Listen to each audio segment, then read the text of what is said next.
반갑습니다. 예, 방금 소개받은 농경인의 김수석입니다.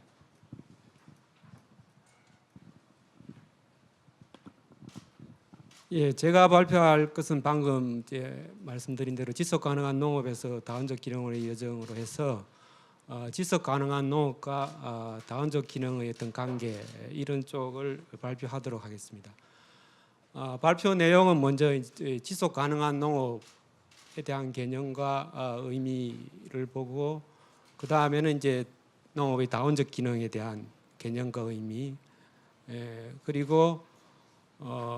이런 지속 가능한 농업과 다원적 기능을 농정의 목표로 삼고 실천하고 있는 그런 어떤 사례로서 스위스의 농정 패러다임에 대한 고찰을 하고 그리고 마지막으로 이제 이런 지속 가능한 농업과 다원적 기능 그리고 여기에 대한 실천이 있는 스위스 사례에 대한 시사점으로서 우리 농정이 나아가야 될 어떤 지속 가능한 농업과 다원적 기능에 대한 어떤 농정 방향 이런 식으로 발표를 진행하도록 하겠습니다. 먼저 이제 지속 가능한 농업은 이제 지속 가능성 개념 잘 아시는 그 개념으로 마찬가지로 지속 가능한 농업은 농업의 어떤 경제적 발전에 있어서 사회적 그리고 환경적 그 관계 및 척도를 같이 고려하는 이런 삼위일체적 이런 것이 지속 가능성의 기본 개념이 되겠고 그리고 이제 지속 가능성은 여기에다 있던 그 시간적 영역, 차세대에 대한 고려까지 하는 것이 흔히 이용하는 이제 지속 가능성의 개념입니다. 그리고 지속 가능한 농업도 이 개념에 따라서 이제 농업을 하는 것을 의미한다고 볼 수 있습니다. 이런 지속 가능한 이행에서는 어떤 세 가지 기본 원칙이 있는데 첫 번째는 재생 가능한 자원일 때는 그 자원의 재생하는 속도보다 더 빨리 소모하지 않는다는 거고 재생할 수 없는 자원에 대해서는 대체제가 마련되는 만큼 소모한다 그런 거고 폐기물과 유해 잔여물은 거기서 발생하는 부정적인 영향을 중성화할 수 있는 자연의 자체 정한 능력만큼은 자연에 폐기하는 이런 것이 지속 가능성의 어떤 기본 원칙이 되겠습니다.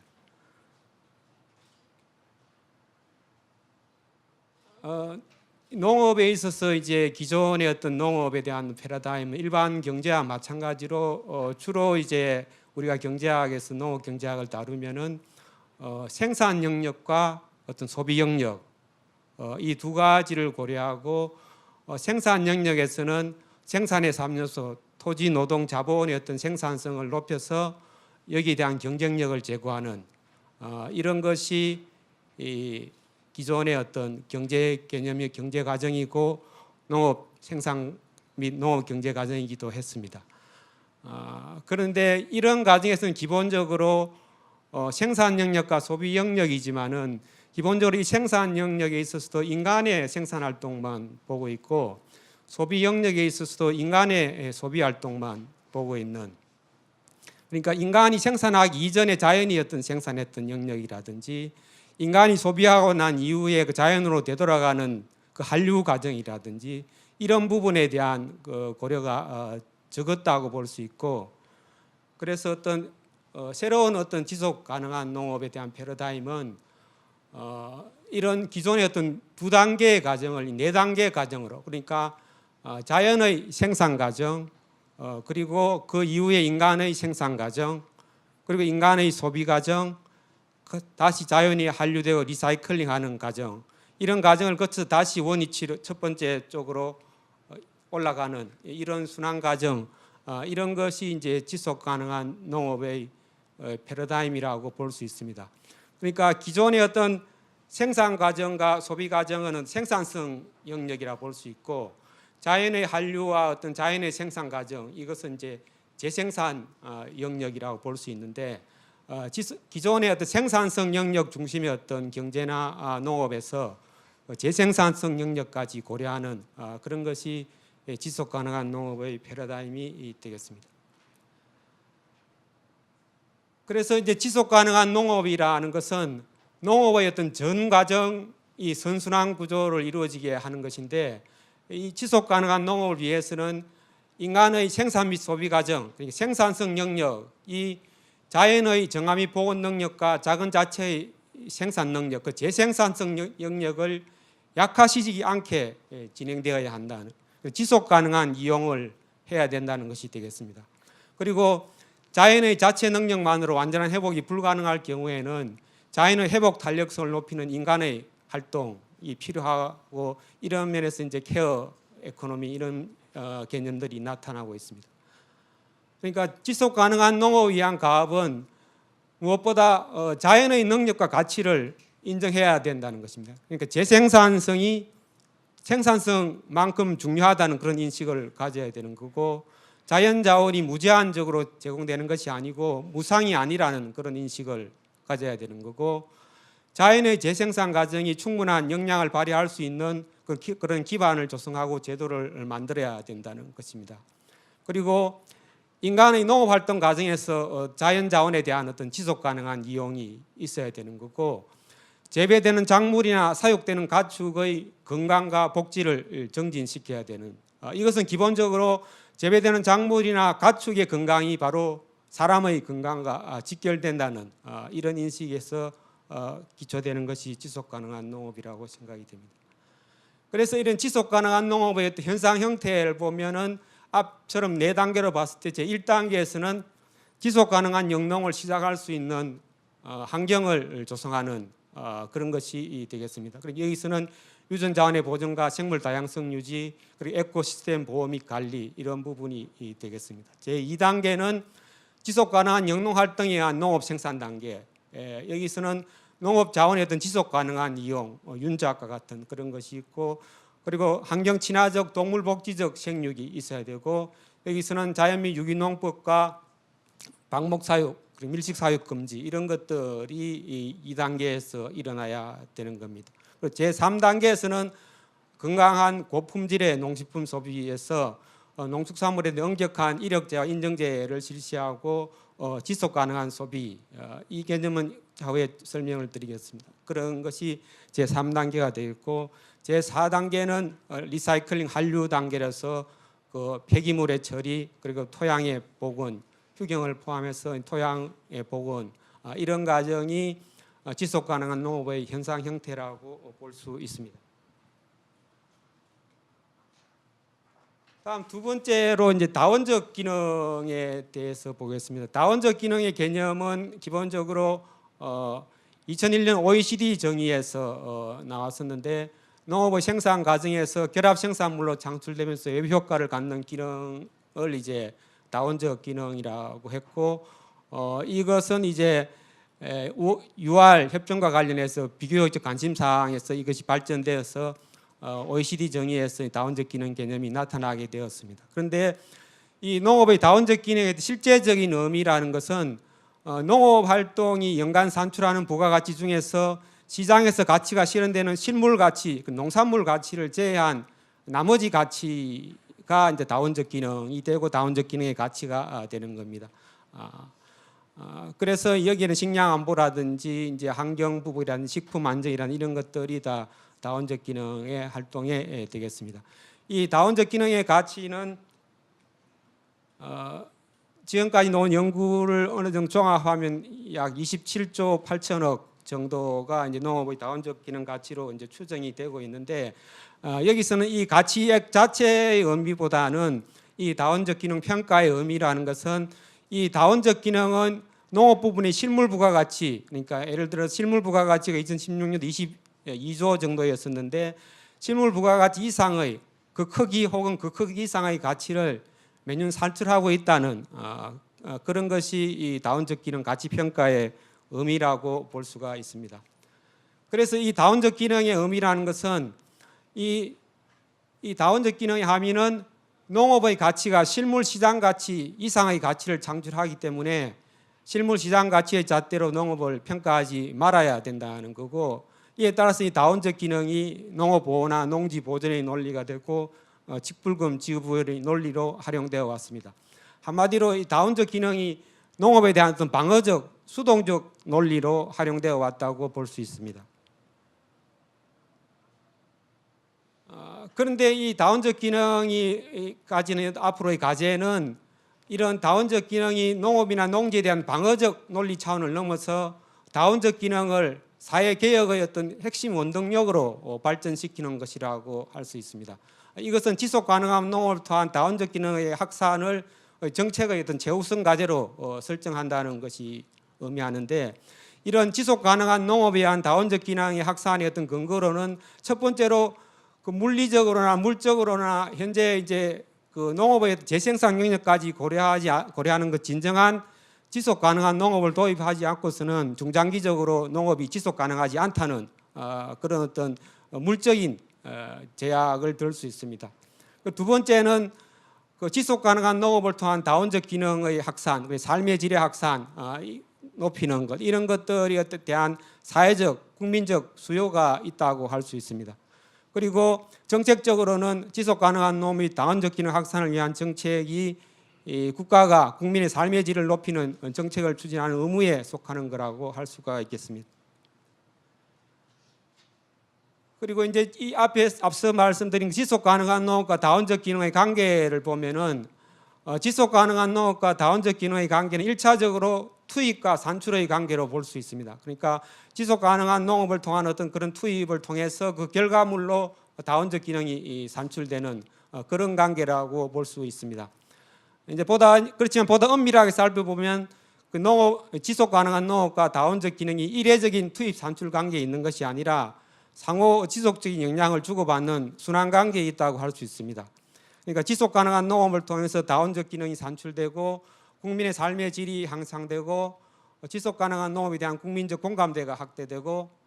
지속 가능한 농업의 강화가 나타나고 다시 다원적 기능이 확산되는 이런 선순환 구조를 이루는 거고, 그러니까 지속 가능한 농업과 다원적 기능의 선순환 관계는 궁극적으로 농업의 지속 가능성, 보다 큰 지속 가능성을 제고시키는 그런 역할을 할 것이라고 생각이 됩니다. 다음은 이러한 지속 가능성과 다원적 기능 확산을 농정 목표로 삼고 있는 스위스 농정에 대해서 살펴보도록 하겠습니다. 스위스도 1990년도 초반까지는 가격 지지 정책에 의해서 그것을 엄밀하게 시행되어 왔기 때문에 그 생산 과잉 문제가 나타나고, 이런 생산 과잉 문제가 나타나는데 계속 농업에 대한 지원하는 것에 대해서 이제 국민들이 그것을 문제를 삼고 해서 이 농업인 중심의 어떤 농업에 대해서 일반 국민들로부터 외면을 당하는 그런 상황이 이제 90년대 초반까지 이어졌습니다. 그런데 이제 92년에 직불제를 도입함으로서부터 92년부터 점차적인 농정 개혁이 시작된다고 볼 수 있습니다. 그런데 여기서 가장 결정적인 계기는 1996년도에 스위스 연방 헌법에 농업 조항이 삽입되는 과정이었는데,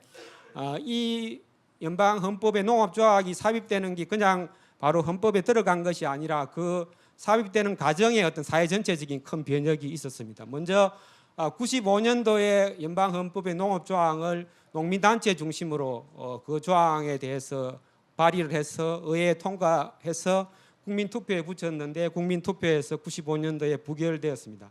95년도에 부결되고 나서 96년도에 다시 이제 농업조항 삽입을 하는 과정에서 연방 헌법에서 그 농업조항에, 그러니까 크로스 컴플라이언스로 그 직불금에 대해서는 철저히 환경 준수 의무 같은 것들을 헌법 조항에 들어가게 하고, 이 시행 과정을 농민단체가 중심이 된 것이 아니라 농민단체와 소비자 단체 그리고 다른 시민단체에서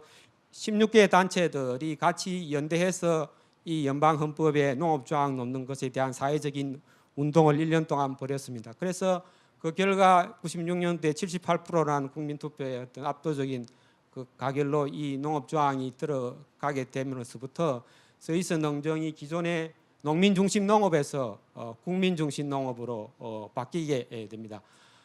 이 국민 중심 농업으로 가는 것은 이제 국민들이 요구했던 크게 두 가지인데, 하나는 보다 환경적인 것, 보다 지속 가능한 그런 생산을 할 것을 농업에 대해 요구했고, 다른 하나는 시장 지향적인 생산을 할 것을, 그러니까 반드시 그 시장이 값싼 농산물만 원하는 것이 아니라 질 높은 농산물에 대해서는 거기에 대해서 정당한 어떤 시장이 거기서 반응을 하기 때문에 기존의 어떤 억지로 가격 지지를 가거나 갈 것이 아니라 그 시장을 고려해야 된다는, 그러니까 보다 지속 가능한 농업과 보다 친환경적 그리고 동시에 시장 생산을 고려하는 이런 것들이 국민들의 요구였고, 농민들 형태는 기존의 직불금이라는 것이 농민들의 어떤 소득 보전 그런 형태였다가 이런 개혁 과정을 통해서 사회적인 큰 과업을 하는 어떤 사회적인 정당한 대가로 그렇게 인식하는, 그러니까 이런 과정에서 스위스 농정이 큰 개혁을 하게 되었고, 지금까지 6단계의 어떤 개혁 단계를 거쳤는데 가장 핵심이 되는 것이 2014년부터 17년 이것이 농정 2014, 2017 이것이 현재로서는 거의 지금 단계에서 완결된 형태였던 지속 가능한 농경 패러다임을 만들었다고 볼 수 있고, 제6기는 이런 제5기의 어떤 농정을 2021년까지 속행하는 그런 거라고 볼 수 있고, 농정의 어떤 기본 패러다임은 제 농정 2014와 2017에 있다고 볼 수가 있습니다. 스위스 농정 2014, 2017에 따르면 농정의 목표는 크게 세 가지입니다. 하나는 지속 가능성이고, 하나는 공동 경제적 성과, 그리고 세 번째는 경쟁력으로 요약이 됩니다. 첫 번째 지속 가능성이라는 것은 이제 지속 가능한 농업 생산 그리고 투입 자원에 대한 지속 가능한 이용 및 복원 이런 것들을 농정의 목표로 하고 있는 거고, 두 번째 이제 공동 경제적 성과라는 것은 어떤 농업의 성과가 개별 농업 경영체의 어떤 소득으로 이어지는 것과 별도로 국가나 사회 전체적으로 어떤 가져오는 공동 경제적인 성과 이것을 농정의 목표로 한다는 것입니다. 그러니까 농가의 개별 소득을 확대하는 것이 아니라 개별 소득과 별도로 어떤 사회나 국가 전체의 어떤 공동 경제적 성과를 확충하는, 결국 다원적 기능 확충을 농정의 목표로 삼고 있습니다. 그리고 세 번째로 지속 가능성이라는 것은 지속 가능한 농업으로 생산된 농산물의 가치를 실현하는 이것에서 가격 경쟁력 외에도 그 품질 전략으로 해서 그 질적인 차별화를 하고 스위스 농산물에 대한 명품화 전략, 그리고 지속 가능한 소비, 소비자 운동 차원에서 지속 가능한 농산물을 구입하는 그런 운동, 이런 것들이 이 경쟁력 정책 목표에서 들어있는 내용입니다. 각 목표로 봐서 먼저 이제 지속 가능성 목표에서는 스위스에서 지속 가능한 농업이 구현되는 형태에서는 이제 농업 생산 이전 단계에서는 그 회복 탄력성을 유지하는 그런 것이 되겠고, 여기서는 유전 자원의 보존과 지속적인 토양 복원 이런 것이 되고, 두 번째는 재배 작물의 사육 가축에 대한 건강한 생육 환경 조성, 그러니까 집약 영농과 밀식 사육을 억제하고 윤작과 동물 복지를 의무화하는 그런 것이고, 세 번째는 이제 지속 가능한 농업 생산 과정과 가공 유통 과정이 이루어지게 하는 이런 것이 지속 가능성에서 이루어지고 있는 내용입니다. 그리고 동시에 지속 가능한 축산을 하고 있는데, 축산에 대해서는 그 밀식 사육을 거의 억제하고 토지에 기반한 그런 양축을 하도록 스위스에서 농정을 추진하고 있습니다. 그래서 현재 스위스 축산 농가의 평균 경지 면적은 약 20헥타 정도 되기 때문에 여기서는 경종 농가가 약 30헥타 되는 것과 그건 차이가 없는, 그러니까 이 축산 농가도 자가조사료의 공급이라든지 가축의 운동을 위해서 대규모의 어떤 초지에 기반한 그런 양축을 하고 있는 것이 스위스의 지속 가능한 축산이 되겠습니다. 그리고 공동경제적 성과, 이것은 공동경제적 성과에 속하는 것은 식량 안보, 생물 다양성 보존 같은 자연자원의 생활 토대 유지, 경작 경관 유지, 지방 분권적 경주, 동물 복지 이런 것이 되는데, 한마디로 농업의 다원적 기능에 해당되는 것인데, 이러한 성과에 대한 육성 및 확대를 농정의 목표로 하고 있습니다. 그리고 2013년부터 바뀐 직불금에 대해서도 직불금 이런 공동경제적 성과에 대한 직불금으로 바뀌게 되었습니다. 그러니까 2014년 이후에 직불금, 식량안보 직불, 생물 다양성 직불, 경작 경관 직불 이런 형태로 어떤 농업의 다원적 기능에 대한 그 목표를 달성하는 그 형태로 직불금의 형태가 바뀌게 되었다고 볼 수 있습니다. 그리고 이제 경쟁력 부분에서는 경쟁력에서는 그 질적 경쟁력 강화를 중시해서 지속 가능한 농업이 동반하는 가격 경쟁 약화를 보완하기 위해서 품질 전략을 실시하고 여기에 대해서 엄격한 표시자 인정제를 실시하고 질적 차이에 의한 명품화 전략을 추진하고 있습니다. 그리고 이제 지속 가능한 소비 전략이 있는데 이 지속 가능한 소비는 지속 가능한 농업 생산을 지원하기 위해 소비자 운동 차원에서 이루어지는 의식화된 행위라고 볼 수 있습니다. 즉 지속 가능한 농업 생산 과정을 통해 생산된 농산물을 우선적으로 구매하는 그런 소비 행위를 고무하는 전략이 되겠습니다. 한마디로 이 지속 가능한 소비라는 것은 서있스 농산물에 한정된 것이 아니라 지속 가능한 농업 생산을 통해 생산된 모든 상품에 대한 것이지만은 그러한 품질을 신뢰할 수 있는 것이 일단 서있스 농산물이기 때문에 서있스 농산물의 어떤 소비 전략으로도 기능하고 있다고 할 수 있습니다. 그리고 이 서있스의 어떤 세 가지 농정 목표는 추상적인 목표가 아니라 이 목표들을 구체적으로 하는 그 실천 목표들을 다 가지고 있습니다. 특히 이제 지속 가능성이라든지 공동 경제적 성과 이런 부분에서는 각 그러니까 실천 목표를 지표로 만들어서 그 지표를 실천하는 형태로 예를 들어서 식량 안보 같은 경우에는 식량을 생산할 수 있는 그 TJ라 해서 테라졸 식량을 생산할 수 있는 에너지 단위를 의미한다고 합니다. 그러니까 이 식량을 생산할 수 있는 역량 자체를 기준 연도에 어느 정도인데 이것을 목표 연도에 어느 정도까지 높인다는 이런 것을 이제 식량 안보의 목표로 삼고 있고 생물 다양성 같은 경우에서는 생물 다양성 육성 면적을 지금은 어느 면적인 어디까지 높이는 이런 것이 되고 그리고 이제 지속 가능성에서 질소의 효율을 높이는 과정이라든지 암모니아 같은 경우는 암모니아 방출을 줄여 나가는 이런 것들을 기본 연도의 수치와 목표 연도의 수치 그리고 현 수준이 어느 단계인지를 이렇게 나타내고 있습니다. 그리고 이 동물복지 같은 경우에도 똥가축의 운동량을 현재의 수준과 기준 연도의 수준과 이것을 어느 정도로 높이는 이런 농정 목표를 실천 과제로 만들어서 지표화해서 실천하고 있다고 볼 수가 있습니다. 마지막으로 이러한 그 지속 가능한 농업 그리고 다원적 기능 여기에 대한 실전 사례인 스위스 사례 이런 것들을 종합해서 앞으로 우리 농정의 방향에 대한 어떤 시사점을 결론적으로 제시하도록 하겠습니다. 먼저 첫 번째로는 새로운 어떤 농정 패러다임 모색이 필요하다고 생각이 됩니다. 우리나라의 어떤 물리적 영농 여건으로서는 경쟁력 지상주의로 가기에는 한계가 있다고 할 수 있습니다. 지형적인 여건도 있고 소농 영농 규제고 영농 규모의 한계 이런 것들이 있습니다. 그리고 무리한 경쟁력 강한 드라이브가 농업 자원의 회복 탄력성을 약화시키고 건강한 농식품 생산을 저해함으로 해서 일반 소비자 국민으로부터 외면받는 농업이 될 수가 있습니다. 그래서 스위스와 같이 어떤 지속 가능한 농업을 지향하는 농정으로 전환할 필요가 있다고 생각이 됩니다. 스위스의 농정 패러다임은 앞서 봤듯이 기본적으로 지속 가능한 농업 생산 과정을 통해서 공동 경제적 성과, 즉 다원적 기능을 확산하는 것을 정책의 목표로 해서 추진하고 있습니다. 그리고 이러한 지속 가능한 농업에 대한 가격 경쟁력 약화에 대한 대응 수단으로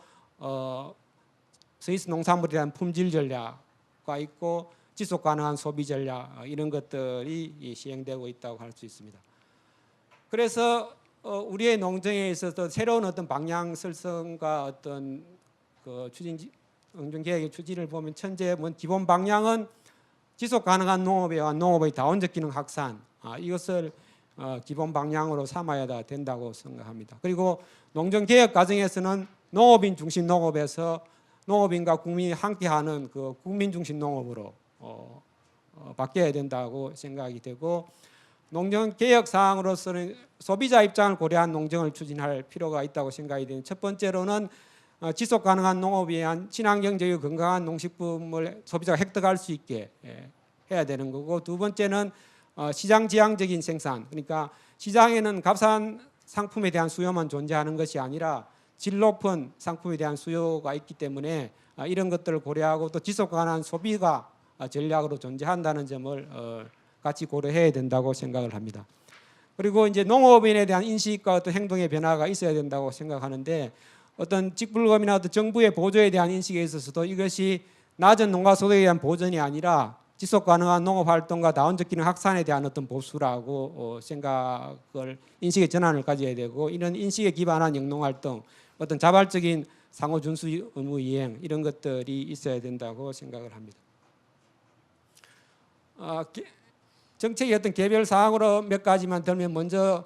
그 지속 가능한 농업을 위한 정책으로서는 그 토양 복원에 의한 지속 가능한 농업을 해야 된다고 생각합니다. 농지의 다원적 기능을 확산하기 위해 지속 가능한 농업이 근간이 되는 토양을 복원하는 그런 정책을 추진해야 되고 이 토양 복원에서는 토양 복원을 위한 그런 연구들이 그러니까 이러한 합리적인 윤작 체계 그리고 토양의 경화를 예방하는 이런 그런 연구들을 기반으로 해서 이런 연구 결과가 영농 현장에 반영되는 그런 정책. 그래서 토지 자원의 보존 및 지속 가능한 이양이 이제 일상화되는 농업을 구현할 필요가 있고, 그래서 농업 생산의 순환계 및 생태가 복원되는 지속 가능한 농업을 실천해야 되는 여기는 윤작 실시, 양분 수지 관리, 친환경 영농, 자연환경 자원에 대한 복원 및 리사이클 이런 것들이 추진되어야 한다고 봅니다. 두 번째는 스위스 사례에서 얻을 수 있는 시사점으로서 이제 토지에 기반한 지속 가능한 축산을 해야 된다고 생각을 하는데 지속 가능한 축산을 위해서는 축산을 토지에 기반한 농업 유형으로 정착시킬 필요가 있다고 생각이 됩니다. 축산도 조사료의 자가 생산과 가축 운동을 위해 대규모의 초지를 필요하는 그런 영농 형태로 변화시키는 것이 필요하다고 생각이 되는데 여기서 문제가 되는 것은 이런 대규모의 어떤 사료작물 재배지를 어떻게 공급하느냐는 건데 우리나라의 토지 여건상으로는 현재 농지가 대부분 경종작물지로 되어 있기 때문에 이 농지를 토지로 바꾸는 것은 이제 토지 국토 이용상 적절하지 않다고 보고 우리나라의 토지 이용상으로 임야가 상대적으로 풍부하기 때문에 임야를 토지로 활용하는 방안 그런 것들을 도입할 필요가 있다고 생각이 됩니다. 그러니까 현재 제시할 수 있는 대안으로는 현재 그 초지 개념을 확대해서 임야 중 단기 임산물 재배 가능 지역을 사료작물 재배 가능 초지로 바꾸는 그런 것이 필요하다고 생각이 됩니다. 현재 초지는 전국에 한 5만 헥타르 정도밖에 없고 한 반 정도가 제주도에 있는 그런 형태로 우리나라 초지는 거의 없다 미미하다고 할 수 있습니다. 그런데 스위스 같은 경우에는 보면은 스위스에서는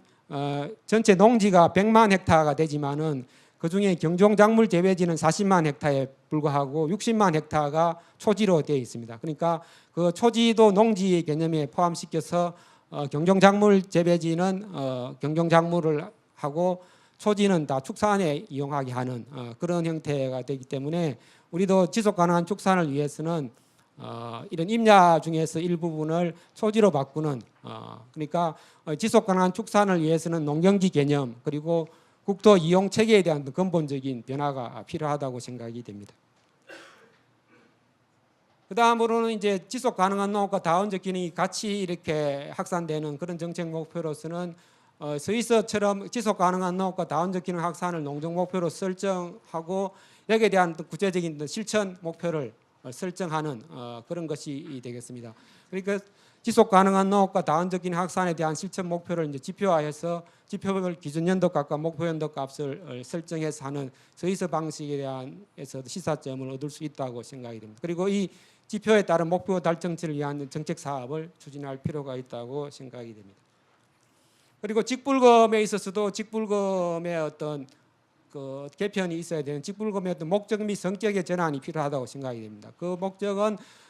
이 직불금이 지속 가능한 농업 육성과 다원적 기능 확산에 기여하는 것을 목적으로 하고 그 성격이 농가에 대한 소득 보전이 아니라 다원적 기능 확산이라는 사회적 가업에 대한 정당한 복수로 하는 거고 직불금 지구의 전제 조건으로 지속 가능한 영농 활동을 상호 준수 의무로 이행하게 하는 것을 전제 조건으로 하고 직불금 지급 방식은 다원적 기능 확산에 대한 기여도에 따라 하는 그러니까 스위스의 직불금이 식량안보 직불, 생물 다양성 직불, 경작 경관 직불, 생산 시스템 직불 이처럼 이제 다원적 기능에 대한 것을 직접적인 목표로 하기 때문에 직불금의 어떤 그 지급 방식도 다원적 기능의 확산과 연관시켜서 그 지급하는 방식을 검토할 필요가 있다고 생각이 됩니다. 마지막으로 이제 지속 가능한 농업을 위한 어떤 시장 전략이 필요하겠는데, 그러니까 보다 엄격하고 정밀한 표시제 및 인정제를 실시해서 지속 가능한 농업의 산물임을 표시할 수 있는 그런 생산 이력제나 품질 인정제, 각종 표시제를 강화할 필요가 있다고 생각이 됩니다. 그리고 이제 지속 가능한 소비와 연계할 수 있는 전략을 수립할 필요가 있는데, 지속 가능한 소비를 위한 어떤 기반 조성으로서 농업 자체가 먼저 지속 가능한 농업에 기반한 농축산물을 생산하고 소비자가 신뢰할 수 있는 품질 및 표시제를 하고, 그래서 이 지속 가능한 소비가 소비자 운동으로 전개될 수 있는 전략을 수립할 필요가 있습니다. 우리의 이전 사례로도 신토불이라든지 지산지소라든지 이런 유사 어떤 운동 전략이 있었기 때문에 소비자 단체와 시민 단체들과 연계해서 국민에 대한 농업을 강조해서 지속 가능한 소비가 이루어지게 하는 그런 전략을 수립할 필요가 있다고 생각이 됩니다. 예, 이상으로 발표를 마치겠습니다. 예, 감사합니다. 발표에 수고해 주신 김수석 박사님께 다시 한번 큰 박수 부탁드립니다.